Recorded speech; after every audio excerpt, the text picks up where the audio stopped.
Welcome out to another episode of It's All Been Trek Before. This time, Drumhead. Yeah, the balls dropped. Happy New Year's. We're talking Drumhead. Yeah, if you're a Drumhead, if you're a Trek head, I know they call them Trekkies, Trekkers, Trek people, Trek head, Drumhead. Patreon.com/IABD. Great way to support us. Support the network. Support this show. Support everything we do at IABDpresents.com. It's very affordable, and it's a new year, so make it your New Year's resolution. Hey, one more resolution. Follow us on Facebook. It's All Been Trek Before. You can find us there. Engage with us. Like us. Follow us. It's going to be a great year. It's going to be a great 2022. But speaking of great years, let's go ahead. Several years in the future, Drumhead on It's All Been Trek Before. Welcome to It's All Been Trekked Before. Your regular crew is here. This is Steven.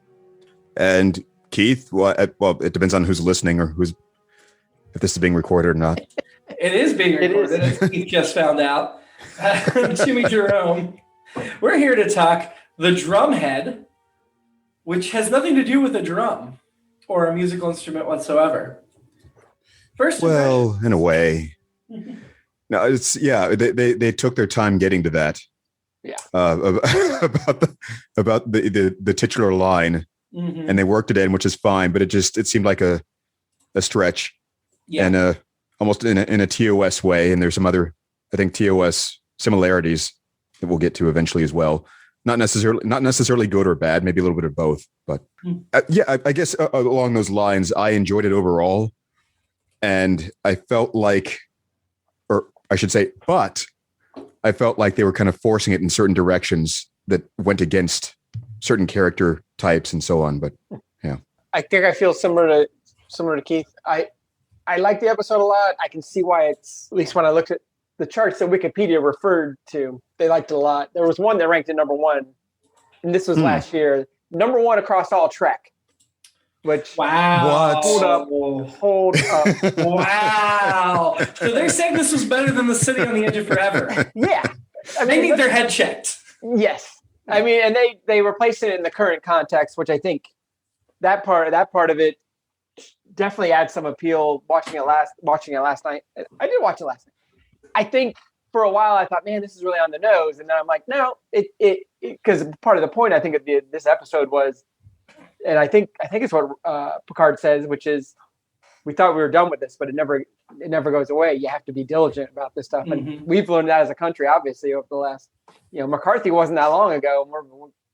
I guess you can make the argument we never got out of this, because I feel like there have been people like Sadie through my entire life out there. It's just how much sway or influence they've had.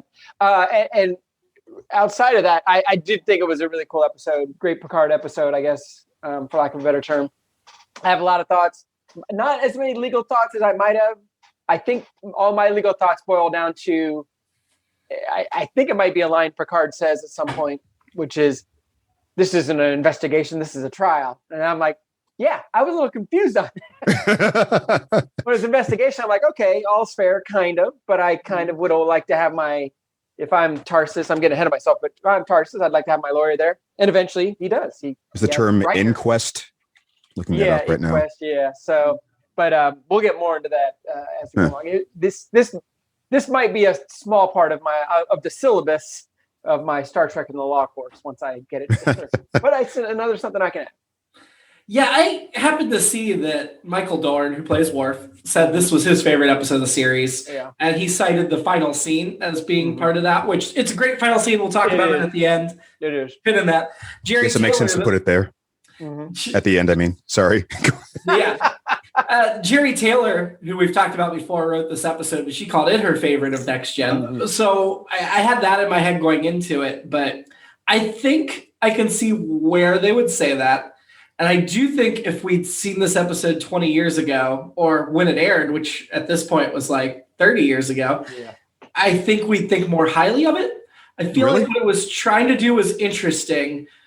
And they were trying to break down a complex idea in 40 minutes. And they took some shortcuts to get there that I think nowadays, because television's gotten more complex and deep and trust the audience more, we've seen better versions of this now in a way we wouldn't have when this aired. So that's a good point. And I think that speaks to what I was thinking before about feeling forced in certain places. Yeah, so I think, I don't want to say it hasn't aged well, but in a way it hasn't aged well, even though it is a good episode. I mean, I still think we're going to rank it, or I will rank it near the top of the season. I want to anyway. But yeah, it's not as good as it could have been. Yeah, I like it. I can't say it's one I'm going to run back to, even though the politics in it are definitely where I come from. It's almost too, I'll say on the nose at times. Yep. Although on the other hand, it's almost and I read this somewhere that they were kind of trying to reference McCarthyism, and so part of me is like, oh come on, that's a little on the nose, and I'm like, no, I've seen those McCarthy tapes, and we've seen. I mean, just turn on the TV right now and watch just turn on Fox News right now. You're going to hear people talking this way, talking like Sadie on some level. But we'll get into that more. So the episode begins. There's a Klingon exobiologist on board for a scientific exchange. More Klingon exchanges. I'm all for that. I want to see more of it. I feel like we're kind of getting cheated out of good Klingon exchanges. But he's been accused of sabotaging the warp drive and doing some other stuff. This Klingon was Jadadan, played by Henry Waromnix. He's only got 21 credits. This is the role he's best known for, according to IMDb. He does play 2 different characters in 2 different episodes of Voyager, and he plays 1 character in 2 episodes of Seinfeld. Yeah, he is the father. He plays the priest, most notoriously in the Yada Yada Yada episode, where Whatley has converted to Judaism and is already doing Jewish jokes, and it bothers Jerry. He's like, so this bothers you as a Jewish person? No, it bothers me as a comedian. So he is the father. Side note, this is my humble brag for the moment. I follow the Yada Yada woman, Suzanne Cryer, on Twitter, and I think we had an exchange a couple years ago, a good exchange. Where she liked one of my tweets and whatever. But clarifies quickly, maybe not quite quickly enough, but yeah, quickly. it was not a heated exchange. It was a very positive exchange. So, sure. Yeah. So to me, that would be his most notable role. But I didn't even recognize him here. Well, he was a Klingon. This is true. Yeah, there were some very heavy racial overtones with the you accuse me because I'm a Klingon, and then Troy going, yeah, but my friend is Klingon, so. My very first note was, quote, our chief of security is Klingon. Yeah. And that maybe, I guess, is perhaps a product of the times in which this aired and was written. But it feels like something that a writer would avoid knowing what they would know now, I guess. And it just seemed like a strange way of trying to demonstrate that the crew is progressive by hitting that token, just so blatantly. I like that she mentioned also right after that she knew he wasn't being truthful. And, I've said many times that this is why Troy should be on all these legal cases. He'll know who's lying or not. But I've also said that could be problematic. And this episode actually later dives right into that. Like, this is an issue. This is a problem. I don't know what the right answer is, but we'll talk about that in a little while too. But yeah, I was like, I've been saying this for years. She should be on all this. She shouldn't be allowed to play poker. Now I'm the speciesist, but yeah. On the other hand, if I had a legal team, I want her on it for that reason. And I think I mentioned this in the previous podcast where I brought this up. That one of the CLE classes I took, continuing legal education credits, was a guy just talking about a big part of it was jury selection, and some of it was about presenting the case. But he was like, he was kind of giving the tips on how you can tell when people are lying and that kind of stuff, and lots of, if you're OJ and you're hiring 10, 12 people on your legal team, one of them that's probably their job. So if you're Troy or our buddy, the other guy, Frenchie, French is his real name. I can't remember his name on the episode, but. So you just made me think of something to ask you about that. When you're talking about having a Troy in her team, could the opposition potentially subpoena her? Or, call her to the stand and make her testify under her oath about something that some insights that she would have had about your client.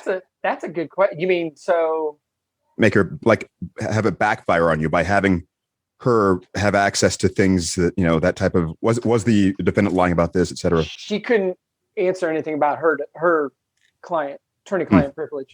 So she couldn't be made to say anything about that unless it was a life-threatening situation, or if it could prevent a future act in terms of more imminent or whatever. But generally speaking, if it's referring to the act, the crime that's before the court, she couldn't really say anything. Right. Does privilege cover things that actually occurred during the proceedings, though? Like if someone is telling a lie during the actual trial. Yeah. If you're my client, you're up there and you're lying, they can't ask me about it. Okay. Yeah, I mean, they can ask me about it, but I don't have to tell them. Because all I'm going to say is, no, of course, my client would not lie. Unless your client's like a quarter Romulan, and that obviously means he could do something awful and hurt somebody. Yeah. I'm not ready to go there yet. I'm just right. I think I have a counterpoint to that, but I guess we will get there. So we know Jaddan. I don't know how to say his name, but it's spelled J''DDAN. But we knew he was not honorable when he tries to bribe Worf to escape. Loved it. I thought at first he was just testing Worf to see if Worf was an honorable Klingon, because he already made some references, like he knows Worf's situation. Right. We clearly know he was actually trying to bribe him to escape. I mean, given what Worf is dishonored for, he might have reason to think Worf would be sympathetic to his cause. Yeah. Yeah. So then we bring in Sadie, who is a retired admiral, but apparently the only person that they could get, that they Starfleet trusted to handle this. And they mentioned that she was involved in the exposing the alien conspiracy 3 seasons ago, which we saw, but she wasn't in the episodes. Right. So I guess she took over after Picard and Riker blow them up or whatever, then she's the one that comes in and cleans up the mess. And I like that reference to that conspiracy, because it made me think like Starfleet, we can trust her. And, it's a good reference back, because it makes sense of there's another conspiracy going on, or is there? What's going on here before we know where the episode's going? So I like that callback. I thought it was odd, though. They made a point of saying she had the same staff as them, that she was able to get her staff back, because I guess that is just so that we know that she's used to working with them. But at the same time, it's we didn't see any of these people before. Do we need to establish all that backstory for them? Good, yeah. I don't mind a little bit more detail than less when it comes to things like that, but and maybe it's I think it's a McCarthy reference to his group. I thought it was Roy Cohn was on his team, and essentially, so he had a staff that would look for this kind of stuff, and then kind of feed him, and they were all not race baiters. They were red or dead, that kind of stuff, blacklisters and all that stuff. So I guess because she was involved in rooting out that conspiracy and how big a deal that was, and we know it was a big deal, even if we didn't see it all, we only saw a glimpse of it. I guess that's why they brought her out of retirement, because she's got a reputation. But still, I couldn't help but feel like this is a huge galactic federation with so many worlds. You couldn't get somebody that wasn't retired? Right. And she gets there and she says, I'd like a full briefing before going forward. I'm like, didn't you get a full briefing before you even got on a ship to go there? I mean, why would you be like, well, we're not sure what's going on, but we know you're the one for it. So travel several light years and catch up. And So we should mention Admiral Nora Sadie is played by Gene Simmons. This is her only Trek appearance.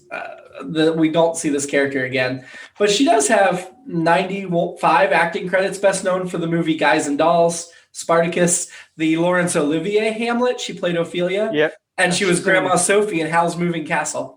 The Robe, and I think she's an Oscar winner. I could be wrong. She was nominated for 2 Oscars, it says, on IMDb. She did die in 2010 at the age of 80. So she lived another 20 years past this, because she already seemed a little bit old in this. Yeah. She was nominated for the Oscar for Hamlet, and then for the 1969 film The Happy Ending. So about the previous question about why she would do that, given some things that we later learn in the episode, it's possible that she had feelers out for precisely this sort of thing, and may have positioned herself to be summoned for these sorts of things, or even positioned herself as if, you guys want me, out of nowhere. And what else? She seems to be somewhat of a control freak.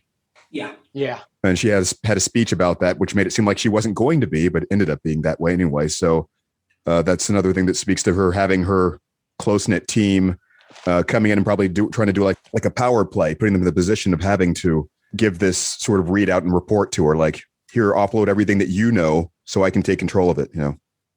So she had her team, you mentioned her team, she had 2 staff members.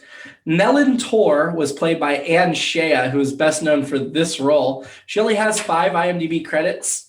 This was her first one, and she did 3 episodes of ER, playing the same character. The thing I wrote down about her is when she was like hovering over them in the conference room, she was hovering over Picard and stuff. I really liked what she did. I don't know if she even had any lines, but I really enjoyed her presence a couple of scenes. The assistant? Yes. Yeah, she had one line later because it didn't change my mind on it, because I'm like, I am intrigued by this person. So creepy. She's the person I wanted to have a drink with, because I was like, I want to know more about this. Is the one person's episode I wanted to get to know better. She did say one line, I think, at the time when they were like, I want this off the record. I think she said something at that point, but yeah. But then her other staff member, of course, was the Betazed, Sabin Genestra, played by Bruce French, who is best known for Jurassic Park 3. He was also in Fletch, Mission Impossible 3, Christine. Has 151 credits. Yeah, he was in a lot of stuff back then. He is going to play a Vulcan in an episode of Enterprise, and he plays a Sonon in in the movie Star Trek Insurrection. He plays an Ocampan in Star Trek Voyager in an episode, and this is his only next-gen credits. So Trek's going to use him a few more times as different aliens in different places.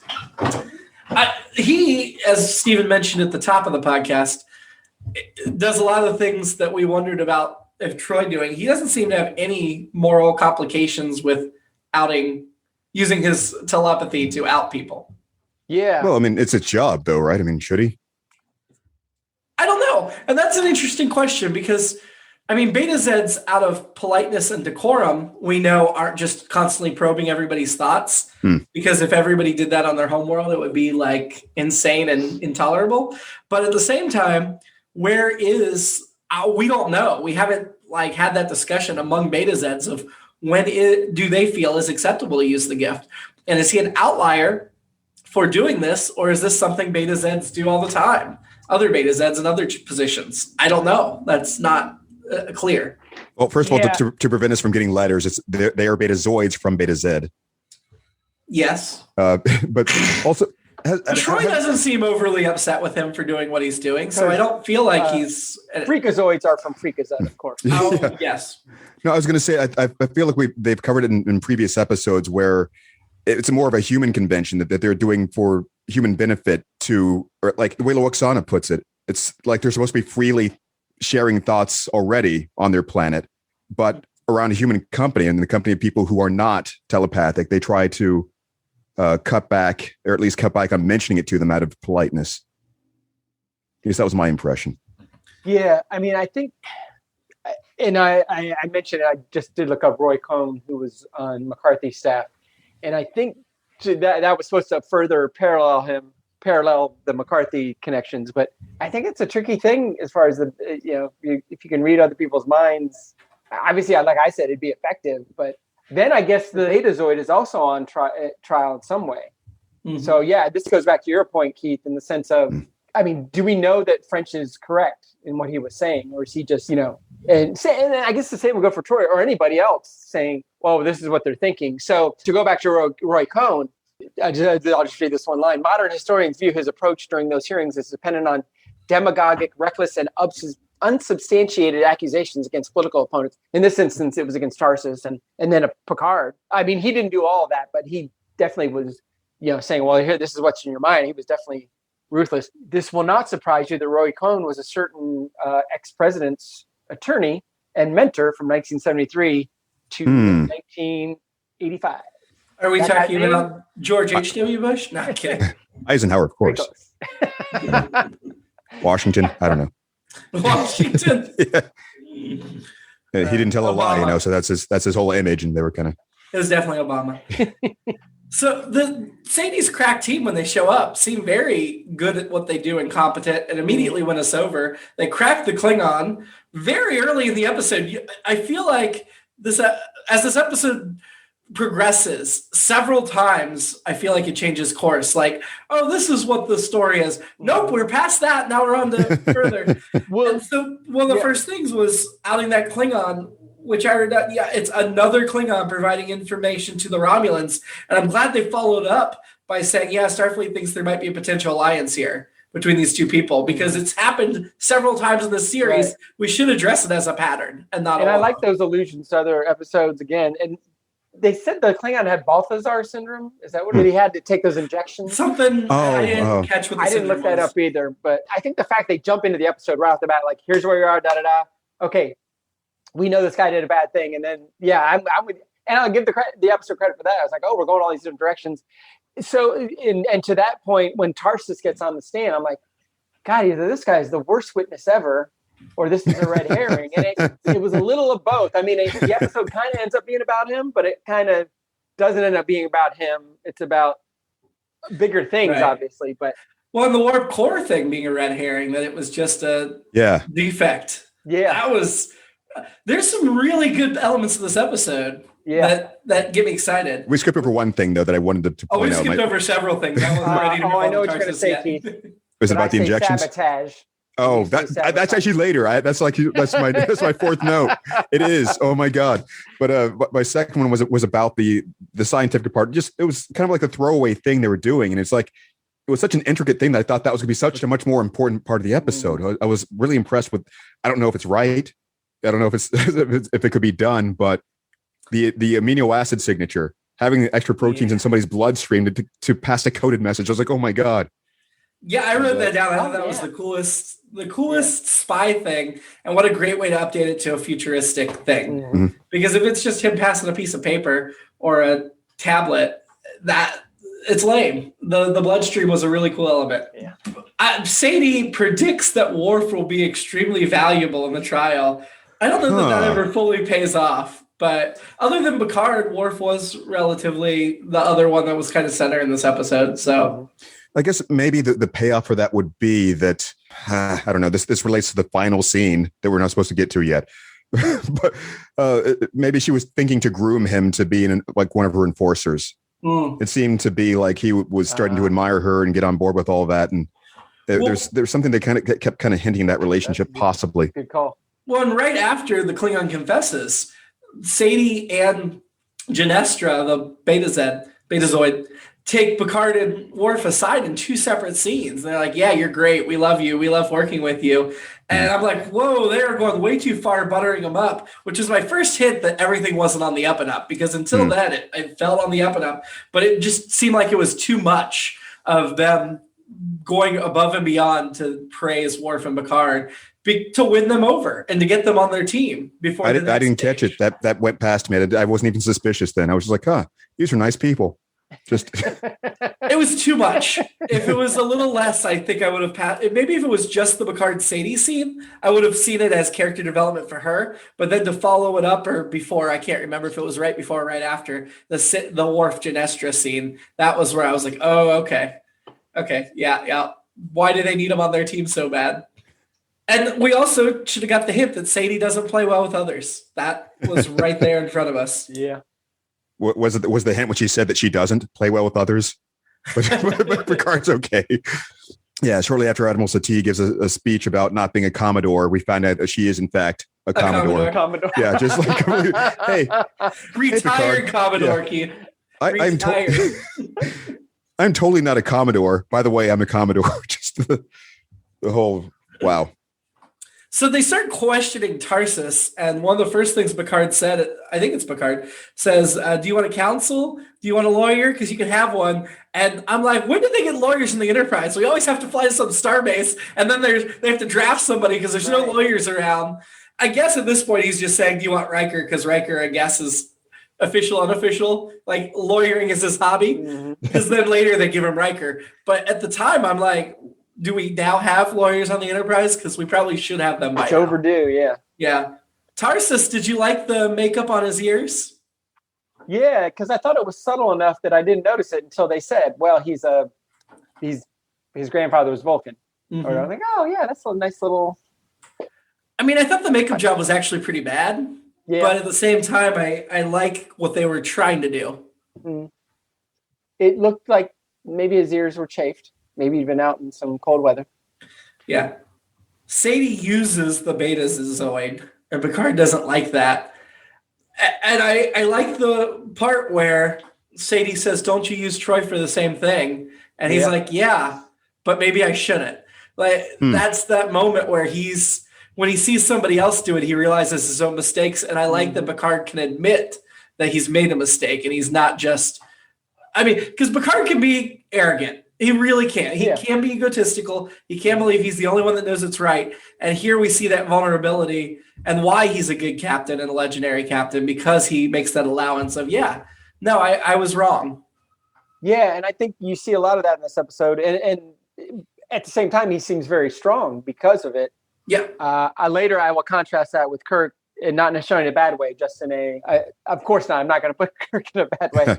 I agree with you on that, Jimmy. And I'm glad that my questioning for several seasons was finally addressed in some fashion. Is this a good thing to have? This was the first part where it started to bother me, where I started to think that things were being a little forced. I think he kind of sold me on something just then, though, about maybe it speaks to character development, the long-term character development for Picard. But at the time, it felt strange to me that he would have been so against the idea of taking basic precautions when you have this crewman who was caught in a pretty serious lie, if you think about how military application should work. And I don't know, we see how it pans out later. Of course, they're essentially telegraphing to us that Tarsus, of course, he doesn't have anything to do with this, but I mean, he still lied about having a Romulan grandfather to the military to get in, and maybe they would have refused and maybe they wouldn't have, but they should have been able to at least properly vet him under that light and say, fine, but there's nothing to worry about. But lying about it makes it seem a lot more sinister. It reminds me of a Republican talking point from a year or two ago when Trump was being investigated, and they're like, well, if you just keep investigating, you're going to find something. You should be limited to the scope. And that investigation for investigation's sake. Now with him, I think he's done a million crimes and it wasn't that. But that's the argument they were making actually is true here. Where it's like, if you keep investigating somebody, you'll probably find some dirt on something. Even if in this case, I don't feel like it was that bad. I don't feel like it should be career ending. Tarsus appears in a bunch of books. This is his only appearance on screen. But in the novels, like he eventually serves on Deep Space Nine, and then he becomes Ezri Dax's chief medical officer on a starship. And like I just read a 3-book series where he was the chief medical officer on a starship. So he, in the books, he has a punishment. He's suspended from Starfleet for like 6 months, but then he fully enlists as a full member, not just an enlisted man, and rebuilds his career. And I like to think that's where it would go, because we like to think Starfleet would be good enough to say, oh, well, your grandfather was Romulan. That's not a big deal. That's not going to count against you. And yet what we're seeing here is while Picard and the Enterprise are super evolved in their thinking, not all of Starfleet is. And I can absolutely see a detail like that being enough to keep out of the Academy when we know how competitive it is to get into Starfleet. Mm-hmm. Well, and we look going back to TOS, of course, the Balance of Terror, of course, my mandatory one mention per episode. They get, this is the first time they've seen a Romulan, and, this is not that much later. So like 80 years. Yeah. Things not evolving that much, but then again, his grandfather, I guess, would have been alive before. I'm not sure how that timing works as far as, because Romulans and Vulcans can live a couple hundred years. Well, yeah, exactly. Well, I guess that makes sense then, because I was just trying to think of his grandfather would have been. Wow. His grandfather very easily could have been a contemporary of the Romulans Kirk ran into, if that's what you're getting at. Yeah. And I guess actually that makes perfect sense. And then at some point they started. He might have been a little younger, but not by much. Maybe he was one of the progressive Romulans too. Maybe. Obviously he married an Earth woman, isn't that what they said? But they had to keep it secret. Or he copulated with an Earth woman. We don't know if he married her. Fair point. That's a fair point. For all we know, it could be like a rape during an attack or something. Although it didn't sound like that. Yeah, and I'm getting a little ahead, but I thought that the aspect of Tarsus, not the lying part, but the part of well, I didn't know if I could get it in if I had around my grandfather, that kind of stuff. And some of the other things, to me, very much echo George Takei's story of being, put into essentially an internment camp in California because he's Japanese, obviously, or his parents. During World War II, yeah. Yeah, in World War II. So I thought that was a cool. I don't know that they're specifically referencing a story, but obviously there's a Star Trek connection there. So I thought that was cool. The one question I did have about this, though, is obviously as a member of Starfleet, he's getting regular physicals and everything from the medical staff. And we've established that Vulcans and Romulans are not biologically identical, that they've separated enough that you can tell them apart with a medical scanner. So how did they not catch? Is it when it's only a quarter Vulcan or Romulan? It's hard to tell. I feel like this would have come up in a physical. That's a good question. And that reminds me, and I'm going to bring this up later too. I just rewatched Court Martial recently. And remember they notoriously turn off everyone's heartbeat from this thing. And maybe we mentioned this in the episode, but and we probably did, but McCoy turns off Spock's heart, but he's over where our heart would be. As we know, Spock's heart is where our livers are. So, maybe they haven't progressed that much with that either. So maybe they could just hear the beat and we're like, it's close enough. It's a little weird, but that I know that doesn't make sense, but I'm going to go with that. So I mean, I want to go back. So this is why my thoughts were so scattered, is because of all those other conflicts going through my head. Is even as I'm saying it. Yeah. Like the internment camp logic that a lot of people use for a lot of things and a lot of types of persecution. But I think that's still a separate thing from lying on an application to get into a position where you're going to be run like lots of high security things in wartime.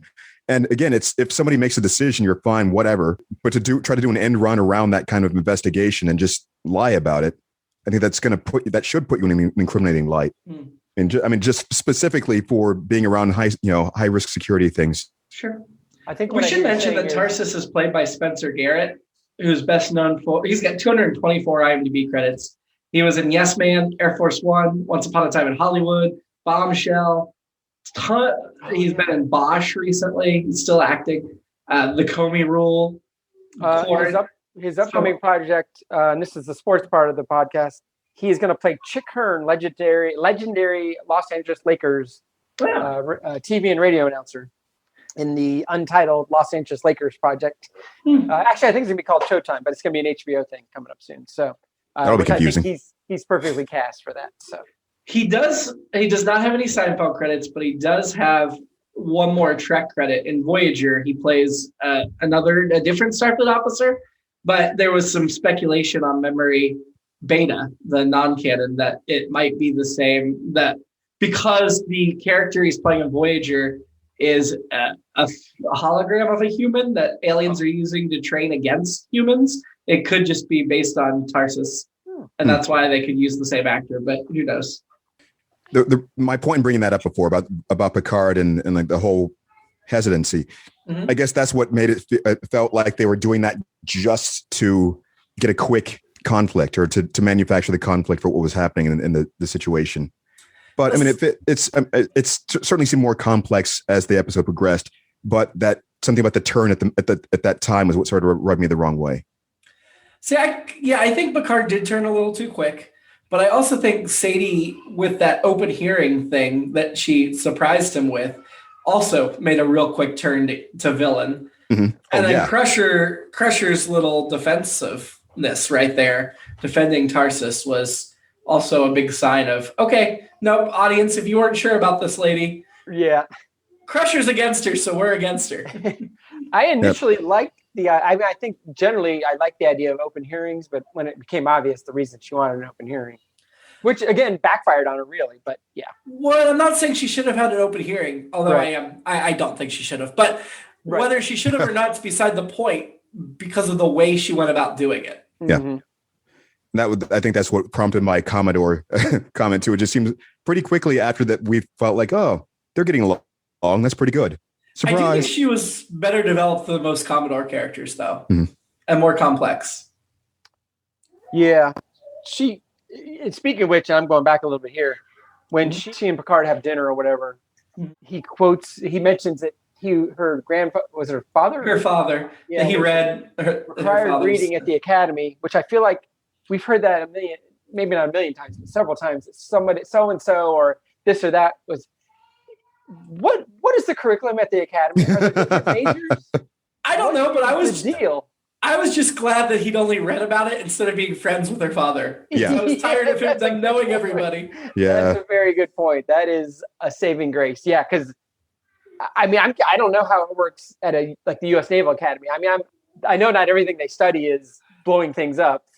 I know that's not all they do. But yeah, there's probably some swimming. Here's how ships work. Yeah, lift overcoming drag. That's all the Air Force studies. No, I'm sure there's other things. Deck safety. But I don't know. Yeah. Deck officer. Yeah. We get to see Worf conducting a security briefing with some of his people in a conference room. And I was like, that's a cool scene. I'm sure he does this every day and we don't get to see it. And I guess the point was to illustrate that Worf is still fully on board Sadie's mission. And that's absolutely fine. I buy that and accept that. It struck me as a cool detail that you get to see a scene of everyday life that we don't usually see. So my fourth point was, and Stephen referred to this earlier, I actually had to write this out phonetically so I remember how to say it. It's sabotage. She was I say sabotage. But she was pronouncing it close enough. It's just that she was using a j instead of a j sound at the end, as most people do. She said saboteur several times. Oh, I didn't catch that. It's awesome. Yeah, the way she talked, I liked the way she talked. I assume generally yes, but that just kept jumping right out at me. Sabotage. What? So Picard confronting Worf after the briefings when they talk about the Drumhead trial and what that is. I do think this episode could have be better titled, but they mentioned Salem witch trials, and I feel like that's a more ready allegory that you should just lean into that instead of the Drumhead thing that nobody really knows about. I didn't catch them say witch, but I kept waiting for somebody to say witch hunt or something. Yeah. But I guess they did. There were very fine people on both sides of this, but... Oh, God. The Romulans, they're sending us criminals. They're sending the worst. Some of them, I'm sure, are good people. Oh, my God. That is a very good example of something else that I wanted to avoid sounding like, as I was pointing out the security risk of relying on an application, but still, yeah. Picard mentions the Starfleet's 7th guarantee, but he doesn't outline what it is. Yeah, he says it in a way that makes it sound like it's analogous to the Fifth Amendment here in the United States of our Constitution. So that's what I went, because essentially it was the right to not incriminate yourself. Because the road from suspicion to paranoia lays down that path. Exactly right. And I thought it was weird that he had to invoke that because, again, like I said, I'm like, when did the trial part start? And all this stuff. I still think it's good to have your attorney there, and I guess it's okay. I guess you know what? It doesn't have to be a trial to invoke your Fifth Amendment rights. So it happens often in Congress when people are testifying, but not necessarily at a trial. So I guess that makes sense. But yeah, again, as you know, I love hearing any term in Star Trek that's not rooted in 20th or 21st century Earth or United States. So. Well, that's when Riker was revealed to be the lawyer again. And Jonathan Frakes directed this episode, by the way, our good buddy. But this was my alternate episode, is we need a spinoff called Number One Lawyer. And it's just Riker being lawyer. That's a great title. While we're on that line, though, the whole Fifth Amendment thing, it seemed, I'm realizing in retrospect, because of something Stephen brought up earlier, that they were really making the McCarthy, which I couldn't remember the name at the time, but the whole McCarthyism, they were hitting it so cleanly on the head, or too much on the nose, I think. And I'm realizing that imagery of Riker leaning over to whisper in his ear about that it was perfect. Just the camera shot and everything of him, leaning in to say that, and him saying, I'm not gonna answer that on the grounds it might incriminate me. And it just, the image of that, does that ever work? I guess it's like a Stephen question too. It's just, it seemed like such a flimsy way to use it when it was basically all the hesitation leading up to that. He was essentially saying, yes, you are correct. I'm not going to confirm that, but yes. Oh, yeah, I'm sorry. Are we talking about Tarsus? Yes. Yeah. When he's using the whole Fifth Amendment line there to avoid confirming the question, which seemed to be obviously true. Yeah, and that probably works better in our system of justice, where you're considered innocent until proven guilty. So you're like, you know what? I'm not going to give you that. Prove it. So innocent until proven guilty is the same in Starfleet. They mentioned it. Oh, that's true. That's true. So yeah. So I guess it does make sense. But I think part of it is the way that people always seem to have to use the entire sentence, which makes it seem like even more incriminating than just saying no. The way Tarsus said it was like, I'm not going to say yes because we all know it's a yes and I'm super guilty. Yeah. That it might incriminate me. The answer that I give might incriminate me. Having to say that part of it just... I would say no, but the answer is not no. So I can't say yes because it would incriminate me. God, so I'm not going to say yes. Yeah. It just seems like so counterintuitive. I don't know if it's supposed to be the twist, but it incriminated him on a different charge, not to being a saboteur.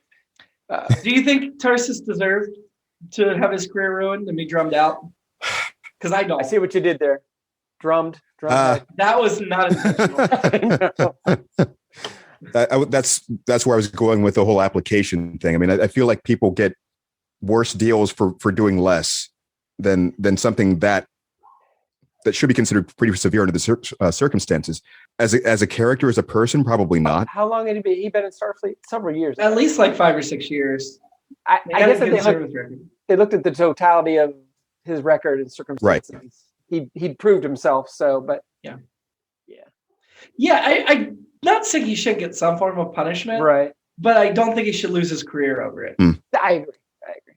And he seemed like a likable chap, even though he lost it under pressure. I don't want him in a pressure situation for sure. No, but he's a medical technician. Maybe he's better under that kind of pressure. I was going to say I don't want him involved. Yeah, but some people can handle certain types of pressure, but not other types. Different, and he's out of his element. Yeah. I think he's probably great under medical pressure. I mean, being put in a position where you have to lie on a stand, that's kind of a different kind of pressure than trying to save someone's life. It's like, oh my God. I was going to say that's a different place to lie. Yeah, he seemed like a good guy, and his reasons for doing it were sympathetic. So this is when Sadie brings her friend, Admiral Thomas Henry, on board, played by Earl Billings, who's best known for American Splendor, Antoine Fisher, and a few other things. He's got 106 credits. But I don't think he even has a line in this episode. He just sits there and then walks out to make a point. That was a good line, too, though. Credit, no Seinfeld credit. Yeah. And I knew I'd seen a lot of stuff, and I specifically was like, there had to be a Seinfeld, but you're right. No. And as soon as he gets there, Sadie immediately breaks down. She starts smearing Picard and Worf, and then Picard throws her father back at her like hardcore, which was a great moment. But when she started to break down, she broke down hard. And which McCarthy did, and I think the Admiral was supposed to signify the way the American public turned so quickly on McCarthy and all his other Republican, all the other people that were kind of behind him, like, he's onto something. It's like, oh no, this guy's bonkers and obviously has stepped over a line. So was there that sort of televised trial or something, or some sort of scene where McCarthy did that? Keith, have you no decency, sir? I ask you, have you no decency, Senator? Yeah. Was it what they were asking of him, or was he saying that? They were asking of him, one of the people. And then Edward R. Murrow, the great newsman, he kind of kept beating the drum that this is not right. And I did do that on purpose. But and he kind of had his national meltdown back when, there wasn't the internet. So everyone was focused on what was on TV. And there wasn't a lot on TV then. So they focused on that stuff. So his meltdown and fall from grace, if you will, happened fast. But Roy Cohn went on to be a terrible person for a lot of other terrible people, a terrible attorney. So actually, McCarthy died in 1957. He kept doing the Red Scare kind of stuff, but he had a mouthpiece. He wasn't a senator anymore. He could talk to people about it. He was like Trump is now, essentially. He's like, you're out of power. He's still railing, and there's still people like, you're right. We got to get these guys. But he died. He started his own blog, and then pulled. It wasn't a blog. It was by pigeon carrier. But not many people ordered his pigeons. I mean, but we're recording this like 6 months ahead or more. I'm sure by the time this airs, Trump will have been arrested and be behind bars. God. I like that you didn't specify which Trump. So, but one of those guys or guys. Hopefully more than one. Yeah. Hopefully more than one. Okay. So this brings us to the end where Picard is talking about the coming so far, threatening to start all over again. Worf laments not seeing it, which I thought was a nice little scene between the two of them. But also you understand why Worf didn't see it. And he's the young guy. And of course, Picard's there to advise him. And I like that mentor-mentee relationship, which we really haven't seen between the two of them before.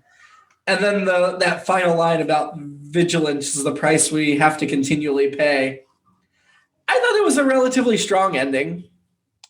Yeah, I thought it was a great scene. And again, like you said, Jimmy, we don't usually see those guys together like that. And I think in this episode, especially because, we have those references to, like you said, when Sadie, I keep wanting to call her Sadie.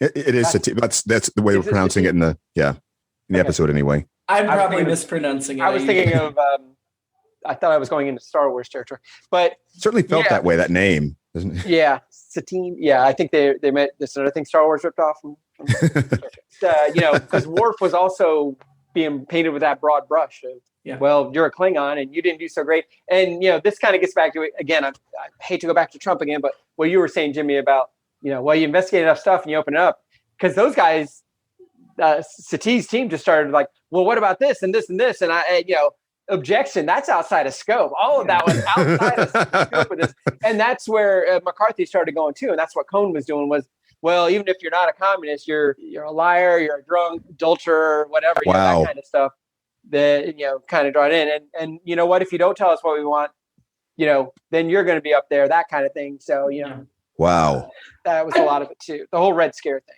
I do really appreciate Worf as a character in this episode because obviously we've seen growth from him since the first pilot of the series. He's definitely had a growth arc, but he also has so much more growth to go through. And having seen a lot of that and where he ends up, it's kind of cool to go back and see him here. He's just got such a great growth arc over a course of like more than a decade on Star Trek. And obviously his growth arc continues through DS9. So unlike the rest of these people, so he gets more. I think he's probably the character that's been in more Star Trek than anybody. Wow. Because he started in 7 seasons of Next Gen, and then he started in 4 seasons of DS9 as a lead. Yeah. So Picard at the end, do we think he really, was it all nobility or was it arrogance of he knows better than them? Like, I think there's a mix there. But that's... Yeah. Yeah, there was a little bit of, well, I just know. Like, okay, do you? It's a character flaw that will eventually come back to bite Picard really hard, long from away down the road. But it's something I don't think I noticed watching Next Gen before of Picard's arrogance. I was more focused on the nobility. And I'm glad there are moments like this that inform that future downfall that Picard will have to go through. Again, it was something about that quick turn at the beginning that extended through to this, where it was, I've got that moral high ground. Yep. I'm going to latch onto it, and everyone else be damned. This is it. Look at all you sorry people doing this thing. Yep. Yeah. It wasn't all noble. I have a few things left. Well, I mean, these all relate to around the ending, at least around the end of the trial, the meltdown. First of all, I was excited because they brought up T'Pel, which seemed pretty relevant and was great continuity. Another aspect of conspiracies, specifically someone who masqueraded as a Vulcan and was she actually a Vulcan or was she Romulan after all? She was a Romulan. Okay, yeah. So a Romulan masquerading as a Vulcan. Same type of lie, and essentially just ran a long con on everybody. Despite the things that were distracting me about the episode, I really started getting into that meltdown. I was getting worked up. I was getting a little outraged. Like, how dare you say that about Worf and Picard? And just really feeling the villainous turn there. But yeah, along those lines, I had mixed feelings about how easily that seemed to happen. As far as she was out there a little bit, and Picard dropped that quote from her father, and she just fell completely apart then. And I don't know. It seemed a little quick. Let's wrap this up. We've got it. And that was it. That we didn't see anything from her again. She left the ship in disgrace, and they ended it. And so I was like, well, all right. I mean, it got the job done. It served the purpose. It's not the sort of thing that we probably would have wanted to see necessarily extend over the rest of the season or something like that. But just I've got stuff from all over, but I'll fly through these. Early on, they say that Jajan he will be sentenced to a slow death, and I'm like everybody else, like he sits around and eventually he dies at 85 or what? Or is it like Fletch? I don't know if you guys remember that. The guy, he's like, oh, it's a shame the way he went so quick. He'd been dying of cancer for 8 years. Yeah, but at the very end, that was really quick. And Jimmy, maybe you noticed when they brought Sadie, I thought the other ship was a different kind of ship, but then later it just looked like a Reliant kind of thing. But when they brought the other Admiral. You're right. Yeah. Because I kind of liked the other one, but you were seeing it kind of from behind it at an angle. So sure. As much as I didn't like Admiral Sadie, I liked her. I keep calling her Admiral. She was an Admiral? Yeah, she was. Okay. Retired. That's right. Yeah, I was joking about she was in the uniform. Yeah, I was using the Commodore symbolically as we have in this series. Yeah, there's your fashion. Fashion. Yeah, I liked her looks, man. I'll give her that, man. I liked the way she dressed. I liked the one outfit she had where she could kind of remove the piece. And for a lady, Gene Simmons, I know she was always an attractive lady, and she was attractive here still, and her little bit older. She looked great, showing off the skin. I think Sadie also says the issue. It might have been Picard. It sounds like something he would say. Instead of the issue, they said the issue, which I thought that was weird. Picard, somebody's like, well, do you think somebody else could have been, that Jadon could have done the sabotage without having help from somebody else? And Picard quotes from The Godfather. Sorry, Godfather Part 2. Difficult, but not impossible. So I appreciated that shout out, that callback. Do you think that was intentional? I want to believe it is, but probably not. Sadie says at one point, I have no friends. That's a weird brag. That's a really weird, because she said it with all sincerity. I felt like she didn't say it like, in my position, I can't have any friends. She was like, I have no friends, FYI. So in your face. I thought Picard's opening statement was going to be more of a closing statement. It was kind of both. It was like, here's the deal. I'm done with it, blah, blah, blah. And my final note, this is a little, not a huge note, but I kind of alluded to this earlier, but when he was on the stand at the end, he kind of pulled it off. It wasn't Kirk-like, but this gets to what you were saying, Jimmy, where Picard has those levels, and Kirk does too. But, we could tell he was going through a bunch of things, and he ends up giving the great answer and winning everyone over and exposing Sadie. But I just watched Court Martial, where Kirk the whole time has no doubt. He has no doubt he did not push that button. And, and again, I don't want every captain to be Kirk, or do I? But that's a different feeling. But I just thought, I wonder what if Kirk was in this situation. And again, I think Picard's speech was probably better than most of the ones we end up hearing from Kirk, because we talked about Shatner gets blamed for some of those bad speeches, but Picard ends up being pretty cool. Not as cool as Kirk here, but I just think, like, because he puts his head in his hand. He's like, well, I really, which whatever. Which I guess Kirk did too. Maybe I'm contradicting myself entirely here, but I think it's just I just watched Court Martial, and I love the way Kirk was like, nope, I don't care what the computer says. I'm pretty sure. And it wasn't even again, it's just that confidence that William Shatner and Kirk had at that time, and everything that just lining up properly, that it's like, no, this guy's not being a jerk. He's just, he knows this is what he's done all his life. And actually Picard ends up kind of alluding that too, that I've prepared for these moments and stuff. So anyway, that's my last note is. Did you have an alternate episode? This kind of goes back to my Godfather thing, I think. Wolf and Picard make everyone pay that crossed them in this episode, and they settle all family business. So, yeah, Worf messes up the Klingon and messes up Jadon even more. Sadie never makes it to wherever her next stop is, and neither does her assistants. What would have been a cool alternate ending to this episode is, Picard defends Tarsus. Everything ends like the trial, the same ending where she loses face and everything. And then, like, later in her quarters that night, she's sleeping and Tarsus sneaks in and murders her. Yes. I was just thinking, some big reveal about Tarsus taking a blood sample out of himself or something. And while he's doing it, he takes his pointed ears, he takes the points off his ears and reveals himself as just Tarsus from Baton Rouge, Louisiana. I did look up drumheads. I guess apparently the earliest recorded usage of drumhead is in the Peninsular War of 1807. But the bigger sections, and this makes sense in the Wikipedia entry, are about Nazi Germany and Imperial Japan. 132 Allied airmen shot down during the bombing campaign against Japan were pretty much executed after some kind of drumhead kind of court thing.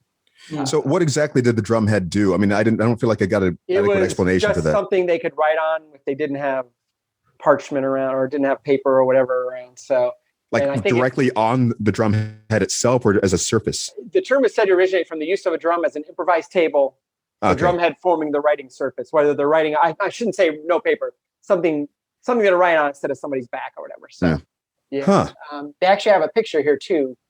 The drumhead court-martial of the Finnish 15th Brigade in July 1944. So I guess there's a lot of this drumhead stuff going on, or has gone on. It probably still is going on, I'm sure, somewhere. See, at first, with the way that Picard put it, I thought they meant that there was like somebody keeping the beat to keep the line moving, like drum, guilty, boom, guilty, something, you know. I just picture the drummer being like, hey, I need that. Annoyance of the episode. I'm going to go with Satie's Betazoid. Oh, okay. Yeah. I didn't care for his demeanor. Oh, we're doing annoyance? Now I'm just painting people with broad strokes. So you're doing Genestra. Okay. Yes. I think I got to go Sadie. Satie. Yeah. I don't know. It's an easy answer, but that's where I'm going. So these are the annoyances. Yes. Let's go with Tarsus. Tarsus was annoying? Yep. Have a drink with. I know Steven already said he wants to have a drink with Nellen. Yeah. Same, probably. Yeah, her creepy vibe was fun, and I enjoyed it. Really, probably want to have a drink with the actress and just talk to her about what she was thinking and doing there. I agree. Straight across the board. Ranking the episode, like I said, I want to start towards the top. Huh. We can go down if we need to, but I'm not going to start all the way at the top. But let's start with Best of Both Worlds Part 2. I'm gonna go with Best of Both Worlds, but I don't. Yeah, that may just be title only. But once again, Jimmy, I think you found a very good starting spot. Thank you. Yeah, I want to go above, but I'm not sure I can. I think I would have gone above if we watched this 10, 15 years ago. Yeah. I was gonna say I don't remember it well enough to disagree strongly either way at this point. I'm looking at my notes and it was just some vague things. So there's I now remember Shelby being in it. That's pretty much it. I'm looking at the next few, and these are really good episodes. So we may end up going lower than I thought. But Data's Day. Ooh, I feel like that's has what we would probably call the rewatchability factor of being fun in certain ways. Yeah. Below that, First Contact, which was just an all-around great episode, but also had another weighty thing we had to think about. Mm-hmm. Yeah, they're very similar in some ways. Oh, the hospital thing? Yeah. I think I'd still go below. Yeah, me too. I wanted to start higher because I thought it should be high, but this season has such a strong run of episodes. Below that, though, is Cupid. And I think this is where I think I would go above Cupid. Yeah, I think I would too. I guess. This is where I guess where the substance starts to come into play. Yeah, I mean, this is number 7 for the season. But like I said, I think those first 6 are just really, really excellent episodes. If we're looking back at like last season, I think I'd put it number 3 last season, just below Best of Both Worlds and Sons of the Father. Because I just think this episode's that strong. And same thing with the season 2. I think I might put it 3rd. I think it's just this season's just so good. I feel better about the Drumhead having talked about it. Yeah. And I think I did it at the time because I said some of the misgivings needed to be kind of worked through. I still liked it a lot. Next week, Half a Life. Counselor Troy's mother visits the Enterprise and becomes infatuated with a man. And then there's another... whose culture forces him into a suicide ritual called the Resolution, which spoils the second half of the episode. Yeah. Both the first and the second half, I would say. No, the infatuation was pretty instant when she came on board. Yeah. But the suicidal ritual came up relatively late in the running time. I really think they should have held that back from this hypnosis.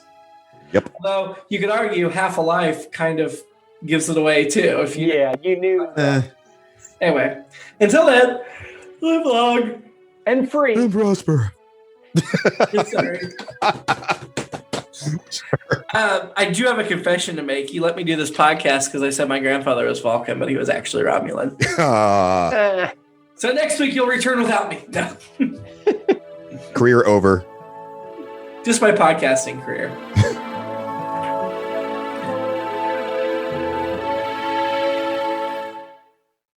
It's All Been Done presents Who's Got the Time?